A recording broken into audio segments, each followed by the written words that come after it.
Good morning, members, officers and any members of the public who are viewing the live stream of this meeting. And welcome to this meeting of the Employment and Staffing Committee. My name is Councillor Sally Ann Hart and I am Chair of the committee. Normally, Councillor Anna Bradnam would be Vice Chair, but isn't able to attend at the moment. So I will introduce other attendees when I invite them to speak. I'd like to ask members if they're okay with Councillor William Jackson Wood being Vice Chair for this meeting. He has plenty of experience. I think if you look from the minutes, he was Vice Chair last time. He's previously been Chair of Employment and Staffing. Thank you. Those in the chamber are reminded that the meeting is being live streamed. And may I ask those who are joining us remotely to ensure that their camera and microphone remain off unless they are addressing the committee. For those of us present in the room, please ensure your microphone is close to you and speak clearly when addressing the room. And those are the members of the public that are joining on the live stream. Your presence here in the chamber and via video conference, you are deemed to have consented to being filmed and to the use of images and sound recordings for a webcast and archive recording. So item 1 on our agenda is apologies for absence. Ian, are there any apologies today? No apologies unless Councillor Bradnam doesn't turn up, in which case I'll record those. Thank you. Thanks, Ian. Thank you. Item 2 on the agenda are declarations of interest. Do any members have interest to declare in relation to any item on the business on this agenda? Can I just note that if an interest subsequently becomes apparent later in the meeting, please would you raise it at that point? Item 3 on our agenda are the minutes of the last meeting. Do members have any suggested amendments relating to the accuracy of the minutes for the meeting held on the 7th of November 2024? No. So I move that approval of these minutes as a true record and there are no amendments. Agreed? Thank you. So the committee therefore agrees that the approval of the minutes of the meeting of the 7th of November as a true and accurate record by affirmation. Thank you. Item 4 is public questions, and I believe that we have a public question for today, and I'd like to invite a member of the public to ask the question. Hello, can you hear me? Morning, it's my... Okay, thank you. I'll go ahead.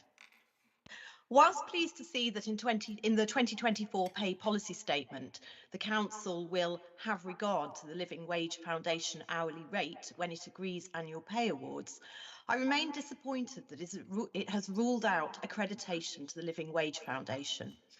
Accreditation gives employees a guarantee that they will continue to be paid a fair minimum wage each year. Furthermore, those paid by external contractors to work on council projects are also guaranteed a living wage, something not currently the case. And it should be noted that 70% of children in poverty live in working households. Accreditation then not only benefits council employees, but also has a positive ripple effect on the community. Since Cambridge City Council accredited in 2014, more than 40 local employers have done so as a direct result and as a key part of its anti-poverty strategy.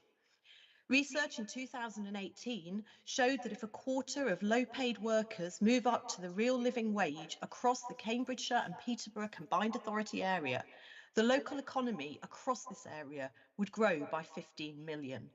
There is a source provided. I have lobbied this council to accredit previously, and two things have led me to believe South Cambs does not understand the cost and/or process involved. Firstly, a councillor at the time quoted the cost of accreditation to me, which was incorrect by a factor of 10 and not reflecting the local authority discount, £480 as opposed to £4,800. And secondly, a member of the HR team told me that the requirement for us to police the wage rates of our suppliers and their subcontractors brings with it costs above the accreditation fee.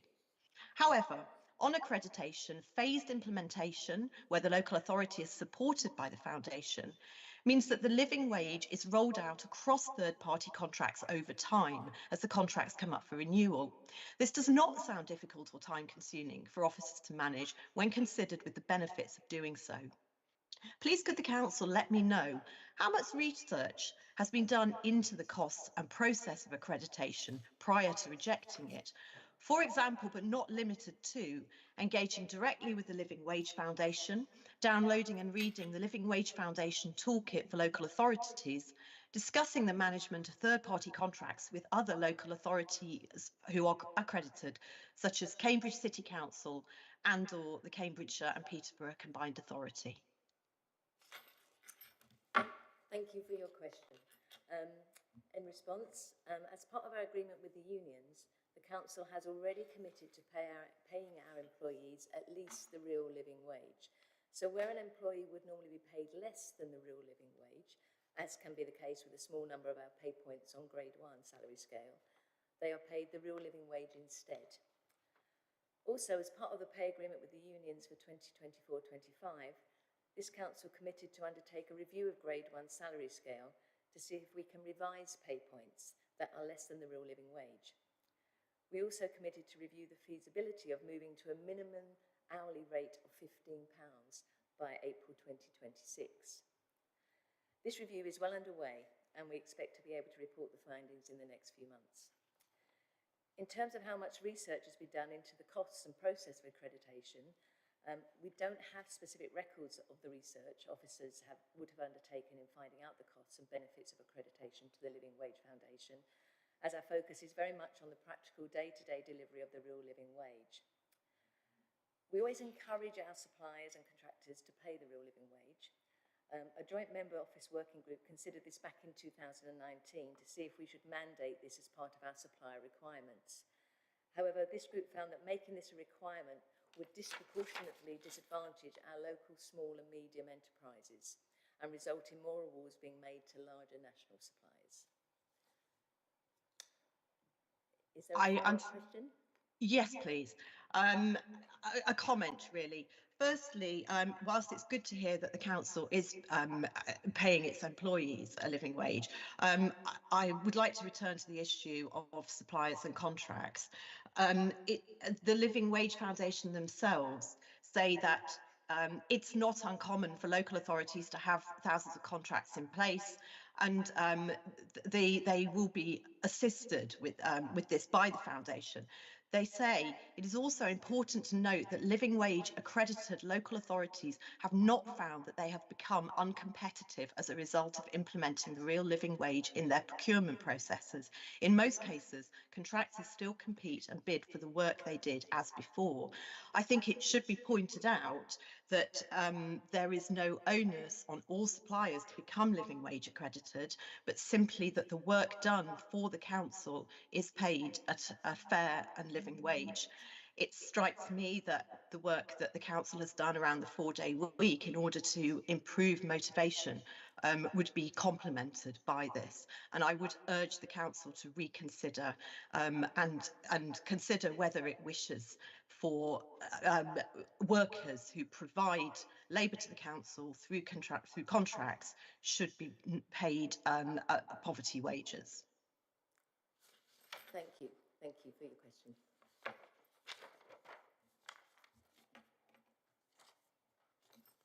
So, members, we now move on to our first substantive agenda item, and this relates to apprenticeships at South Cambridgeshire District Council. And Hannah, I think you're here to present the report. Thank you.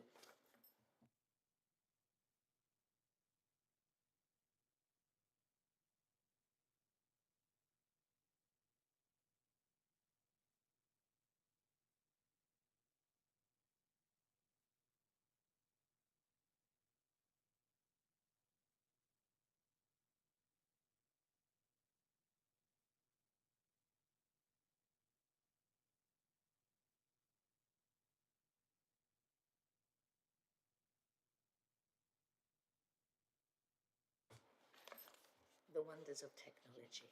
We will get there. We're very confident.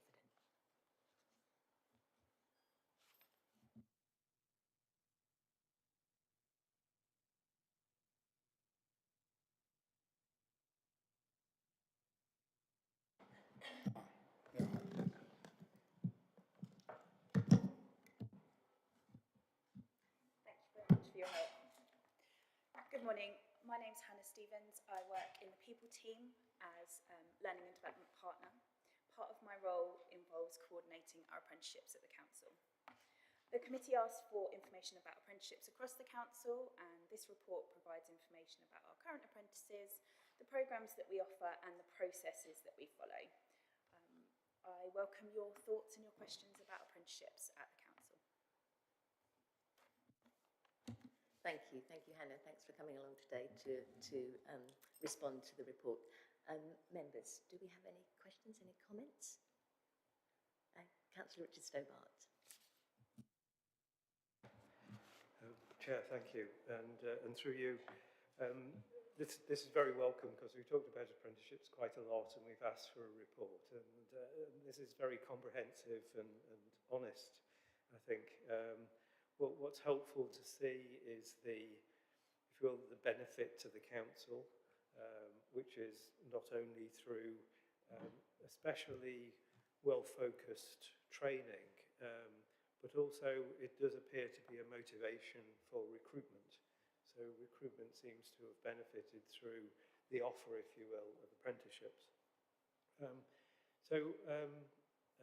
also particularly like the anecdotes, which I'm just checking through so I can give you. So what do apprentices and managers say on page 8 of the agenda pack? I thought that was very helpful, to hear a story as opposed to just read a statistic, I think is helpful. But I just wanted to focus briefly, and I'm not being negative here, but point 17, or paragraph 17, some apprentices report issues with their providers. And I know, and I won't go into it, but from my own history, getting education providers to line up with an employer's requirements can sometimes be quite tricky. I think an education provider tends to move less quickly than, in this case, local government organisation, but if you will, an organisation interested in delivering services and products. So I wanted to ask, through you, Chair, just how is it working out with education providers, and do we have enough dialogue? Can we put the point that SCDC really needs, something special, in terms of the education provision? And 17 points to a bad experience, but I guess there are plenty of good experiences too. So if I could distill that down to a question, how's it going with the education providers? And are there things that we could do to improve matters, combine strength with other local authorities who are also engaging with those same education providers? So that's my question, Chair. Thank you. Thank you. Hannah, are you able to respond? Thank you for the question. I work hard to advocate for our apprentices' needs and the organisation's requirements with the providers. I also liaise with my counterparts at Cambridge City and with HDC quite regularly to try and do exactly what Councillor Stobart has suggested, so come together in strength. The particular issue that is noted in the report is something that I will be taking forward. It's only come to light quite recently, but with the provider, to understand a little bit more about what's happened in that particular situation. Often it's managers, line managers, or the apprentices themselves who are in that dialogue with the provider, and I offer my support wherever I can. But I am always looking for new routes to do that. Thank you. Yes, we'd like to come back. Would it be appropriate to mention any of the providers that you're working with, or we could do that offline? I'd be just interested to know. Yeah. We have actually quite a range of providers, so we have more than 30 apprenticeships. So, for example, Learning Curve Group is a provider that we have recently started working with on our data apprenticeships.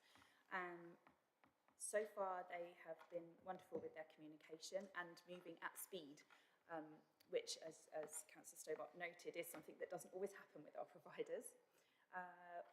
we find that it really depends on the provider. So we're working with a number of universities, including Anglia Ruskin, University of Westminster, UCL, London South Bank University, and they all bring different things to the table, and that's why our apprentices choose them.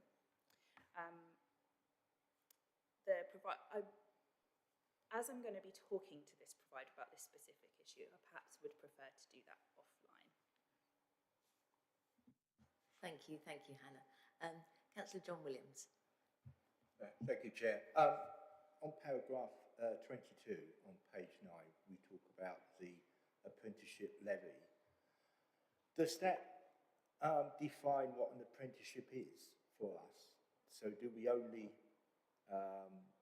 define an apprenticeship if we get the apprenticeship levy for it, and maybe other things, that other training isn't described as apprenticeship because we don't get an apprenticeship, we can't use the apprenticeship levy. Yeah, am I right in that? Yeah, you're exactly right. So the apprenticeship levy is a fund into which we pay, and it may only be used for apprenticeships. We may not use it for other professional development. No, I'm just talking about the numbers because obviously it's really, really good, 37 apprenticeships. And also it's really good that the report describes what those apprenticeships are. And I think for most people outside this council assume apprenticeships are trade, like plumbers, electricians. But actually, in the modern world, apprenticeships are about data managers, are about, human resources. Those sort of skills beyond just the physical, traditional skills of apprenticeship. But I just wondered whether we actually train more than 30. There are other people who are not included in this statistic because technically they are not doing it. We can't fund it out of the levy. So I wondered how many people are being trained in the organisation in total, if there are more than 37, but we can't describe them as apprenticeships. Thank you for that question. I don't have the answer to hand, but yes, there are definitely other people within the organisation, including the people team, who are completing professional qualifications that aren't covered by apprenticeship levy. Thank you. Councillor Mark Howell. Thank you, Chairman. Chairman, just two questions. With regards to if somebody goes on a training course, they often have to sign an agreement that if they leave within 2 years, they do have to pay back. Is that the same with the apprentices? I was very pleased when I read this in the report. Over to you, Hannah. No, it isn't. There's no clawback. So apprentices are free to do whatever they would like afterwards.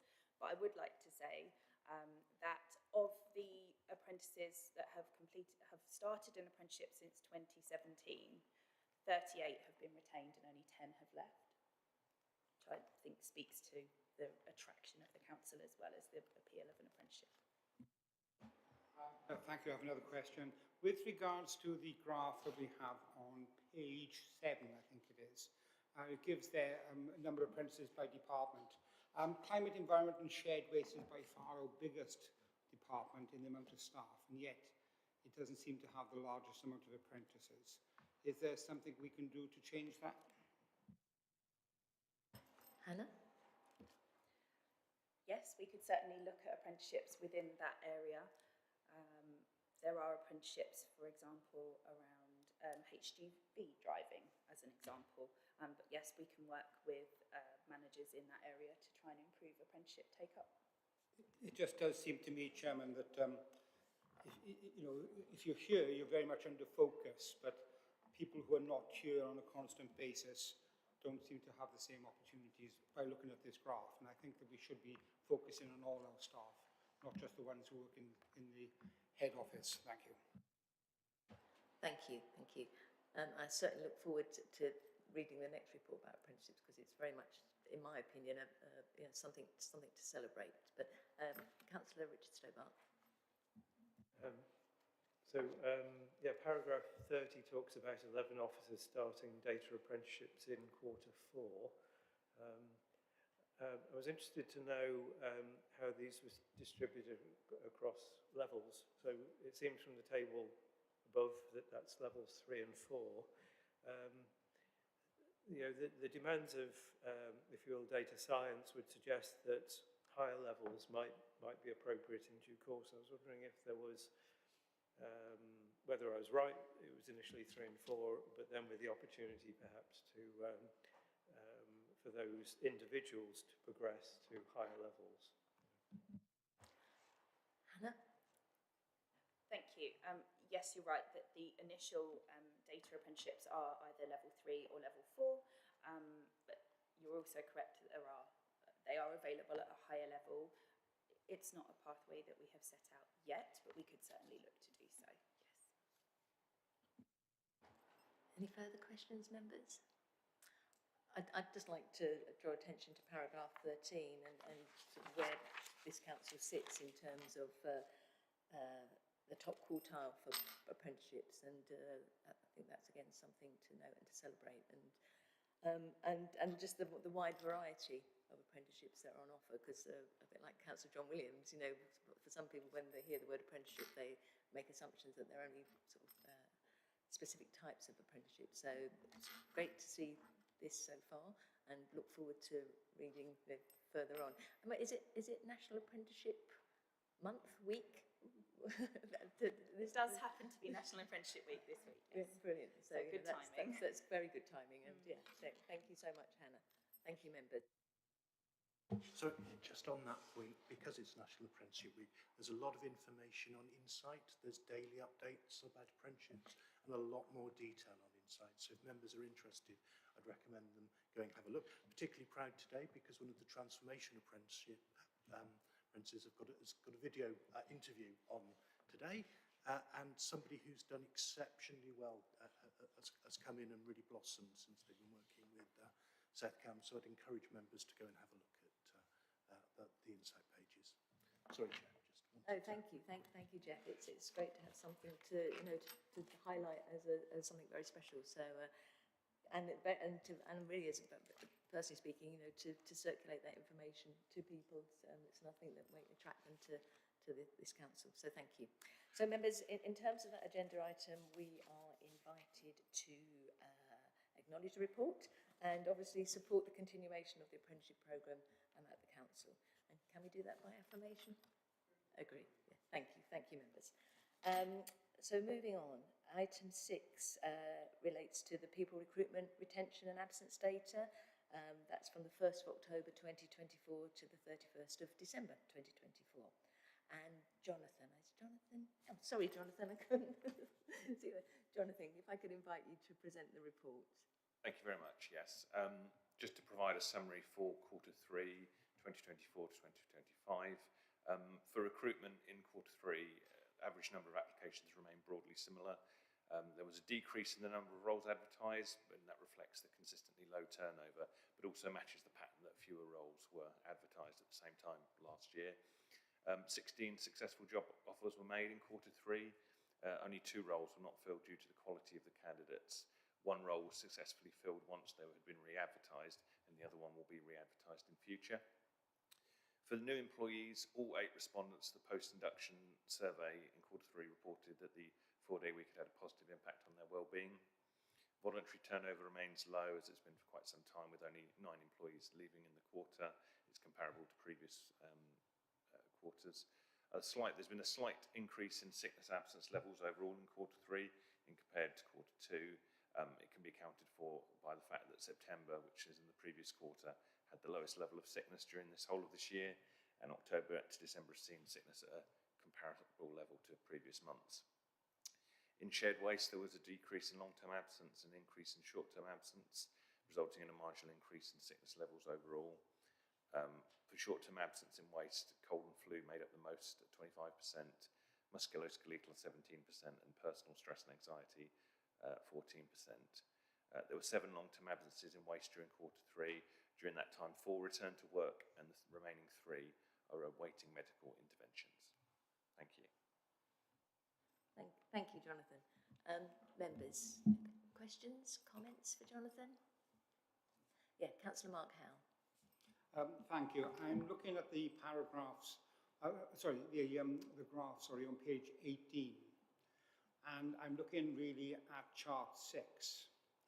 Now, I feel like a little bit of a broken record here, but since the very beginning of the 4-day week, I have expressed concerns over the amount of strain being put on people's because of the 4-day week, especially with regards to musculoskeletal.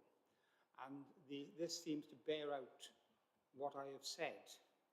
Could you tell me if I'm right or if I'm wrong with regards to my interpretation of chart 6? Jonathan? We need to break it down by musculoskeletal absence. This shows all absences overall, so we need to do a particular assessment of what the level of musculoskeletal absence is in that particular period of time over the periods in the graph. I wouldn't be able to confirm that just from the data alone.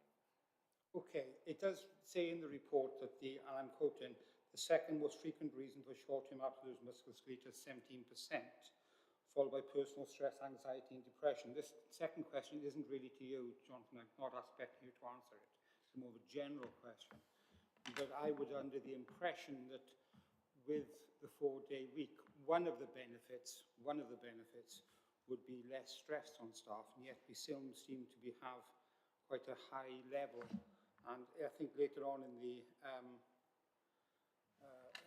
report, out of the 77, you're answering, okay, thank you. Out of the 77 councils, we are 28th with regards to this, and national, 49 councils are above us. I may be reading the statistics wrong, and I'm quite happy to be corrected, but I mean, this seems to bear out everything I've said for the last couple of years. Thank you. Jeff, I think you're going to do that one. Yeah, I mean, the nature of the waste service is there's always a measure of musculoskeletal. Yes, certainly. Sorry, I'll move that a bit closer.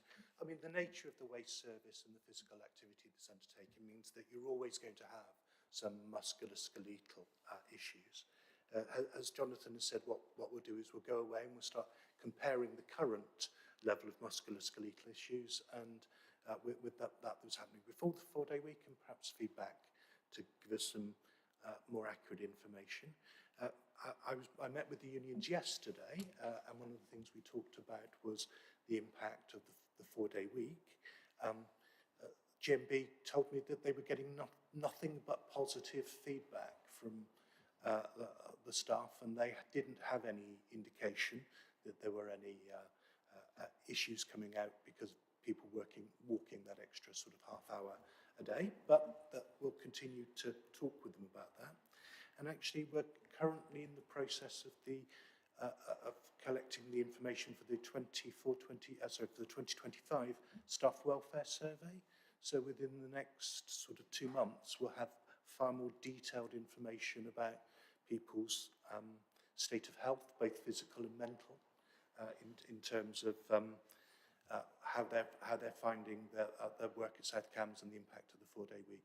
So we will be bringing more detailed information back to the committee as soon as we've got them. But we will definitely do that comparison with musculoskeletal issues prior to the 4-day week to see if there's any impact. Thank you, Chair. Yes. Sorry, Councillor, I just wanted to go back to paragraph 16. And I may have misheard you, I'm not hearing very well today. You made a comment there about 49 councils. I read that they have a higher rate of absence than we have at SCDC. Sorry, I may have misheard what you said. Yes. That was the point you were making, yeah. So in terms of where we are, thank you. Councillor Richard Stobart. Chair, thank you. So I was looking at charts 2 and 3, the average applications per external role and the range of applications by externally advertised role, respectively. The variation is quite significant. I mean, there's certainly a rising trend, but my question is around the range, and is it dependent upon the nature of the post? Do we see variation because of the nature of the post? And if for an advertisement the number of applications was 0, as it seems to be in the case, what's that indicative of, and what actions are then proposed to make the job more attractive, to reach another constituency, because there may not be applicants locally, for example. So, yeah, why the range, and is there a discipline variation that's accounting for some of that range? Thank you. Who would like to respond to that? I think one of the things that we have is whenever we get a particularly low level of applications for a particular role, we'd always seek to support the manager through our recruitment team, recruitment advisor, and make sure they're going out. And that's why, I mean, it reflects the fact that when that role went out again and re-advertised and re-looked at, it was successful the second time. And that's only one example for this quarter, but we don't have any other examples to draw on. In terms of the actual range and the reason for that, I can't account for that in terms of this report, but perhaps that's something we can look into in future.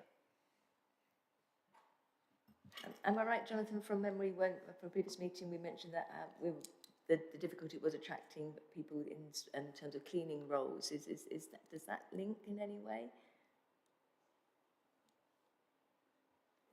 Sorry, I couldn't hear that. Could you repeat that, please? We've all got the ears going on today. I think we spoke before about how we could make roles, for example, in terms of cleaning roles, those type of roles within the council more attractive. Is there a link between what Councillor Richard Stobart was talking about there and those sort of less attractive and how we can make those more attractive? It's certainly something we could look into. I wasn't aware that, I believe that some of the cleaning roles have been successfully recruited recently, so I'm not sure if those ones are affected, but yeah, that we have had in the past some issues, but I think it's been, we've been successful subsequently, so. Is that okay, Councillor Stobart? Chair, thank you. That's just fine. Thank you. Yeah. Thank you. Councillor Sunita Hansraj. Thank you, Chair. I think it's good to see the generalized graphs and figures.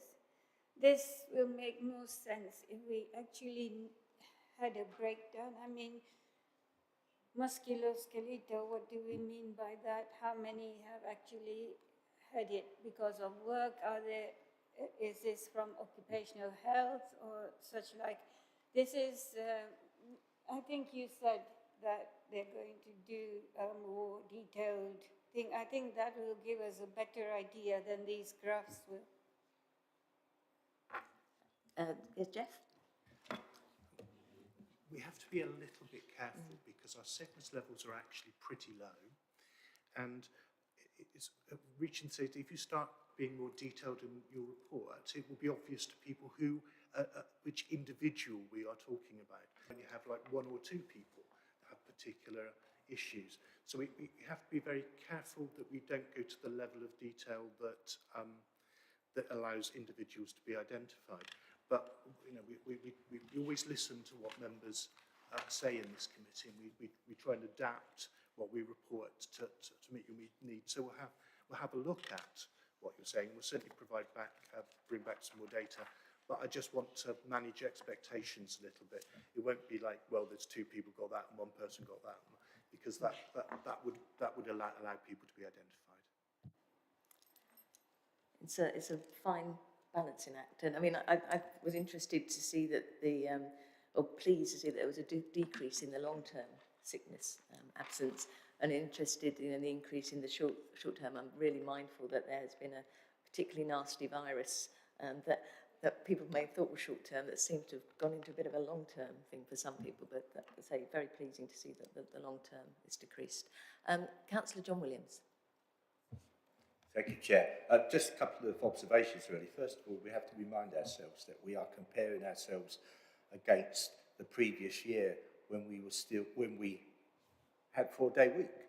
So actually, we're making comparisons against another data set when we were operating a 4-day week. And I think I said last time it would be actually helpful if we went back before the 4-day week and had another line showing what our performance was before we started the 4-day week, and I think that would show a rather different picture But as I say, we have to bear in mind that we're comparing ourselves against last year when we were, because I don't think many people realise that actually we've been operating a 4-day week for desk-based staff for over 2 years now. The other thing is, I think I've raised this before, when comparing ourselves against other councils for sickness and absence, are we certain that those councils, there were 28, are we certain that those 27 councils also have a waste service? Because a lot of councils have outsourced their waste service, and that will not count in their figures. So again, I'm not sure we're comparing, oranges with oranges here. I want to make sure that we weed out those councils that have outsourced the physical jobs like waste, so that we actually have a true comparison and we're not comparing ourselves against a council like East Cambs, for example, that doesn't actually operate its own waste service. Thank you, Councillor John Williams. That's a really important point. Jonathan, would it be possible, so with the next set to have that comparing with pre-4-day week as well, that where those statistics can also be shown? We can look into it for next time. Yeah, and I'm also wondering, as you say, how easy it would be to extract councils that don't offer the amount of services that SCDs do in terms of waste services. Yeah, because some of those councils could be, for example, county councils that don't have a waste collection.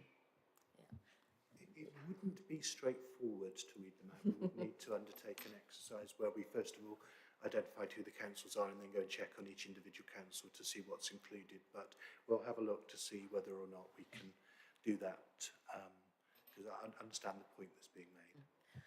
I think if it's impossible to do that, it just might be worth making a note of that if we're going to quote those figures, that we're not aware how many of those councils offer the range of services that SCDC does. Yeah. So thank you, Councillor John Williams. Any more questions or comments, councillors? No? So I think what we're being asked to do is to note the report, and I think we've done that. Agreed? We've noted the report and look forward to the next one, and hopefully we'll remember to have those extra details added. So thank you very much, Jonathan, and thank you, Jeff, as well, for answering those questions. Feels like we're going full circle now, because we're bearing in mind the question that we had at the beginning of this meeting, because item 7 is actually about the pay policy statement. And I think, Helen, you're going to present this report? Hi, morning members. So the pay policy statement is a statutory requirement, and that will go forward to council to approve and then be published on our website. You can see the detail in the report. To note that our gender pay gap does buck the national trend in favour of females, and that's something that we do continually monitor, but is due to the fact that our operational waste service is largely male dominated, and the fact that we have a number of female senior leadership. We are also preparing some benchmarking ahead of the new statutory requirements that are due to be implemented on ethnicity and disability pay gap reporting, which will be statutory from next year. But I welcome any questions. Thank you, Helen. Members, comments, questions, please?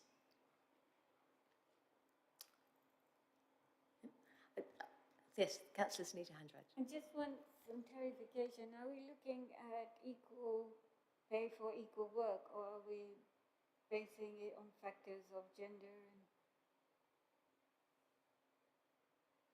Helen, are you able to respond? I'm not quite sure that I understand the question, but we have, it is always equal pay. We don't base it. What we do is report our gender gap so that we're aware and we take it into consideration in case there are any big gaps that we need to address. But in this case, the gap is relatively small. It just bucks the national trend. But yeah, we have undertaken an equal pay audit, and we are satisfied that we are an equal pay provider. Thank you. That's what. Thank you.